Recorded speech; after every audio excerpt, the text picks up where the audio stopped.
शिरूर लोकसभा मतदारसंघात महाविकास आघाडीचे उमेदवार अमोल कोल्हे आणि महायुतीचे उमेदवार शिवाजी आढळराव पाटील यांच्यामध्ये सध्या शाब्दिक चकमक रंगली आहे। की आपल्या अमोल कंपनी कोल्हेंच्या निष्क्रियतेमुळे त्यांचा 80% निधी परत गेलाय असा आरोप आढळरावांनी केलाय। त्यावर पुरावे द्या नाहीतर निवडणुकीतून बाहेर पडा असं आव्हान अमोल कोल्हे यांनी दिलंय।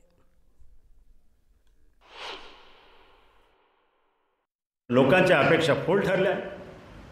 निवडून गेल्यानंतर जो बाबा गेला दिल्लीला तो परत आलाच नाही, कुठल्याही गावात आला नाही, कुठे निधी टाकला नाही आणि जवळजवळ 80% निधी परत जाणारा भारताच्या लोकशाहीतील, भारताच्या लोकसभेच्या इतिहासातील हा पहिला खासदार असेल की ज्याचा 80% निधी परत घ्या।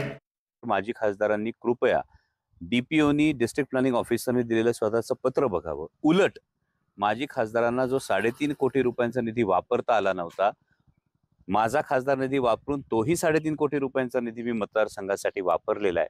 त्यामुळे माजी खासदारांनी कुठेतरी पुरावे घेऊन बोलावं। आणि मग आता मी माजी खासदारांना हेच आव्हान देतो, 80% निधी परत गेला हे जर खोटं असेल तर माजी खासदारांनी जाहीर माफी मागावी। ही जनतेची ते दिशाभूल करतायत आणि मग त्यांनी निवडणुकीच्या रिंगणातून बाहेर पडावं का?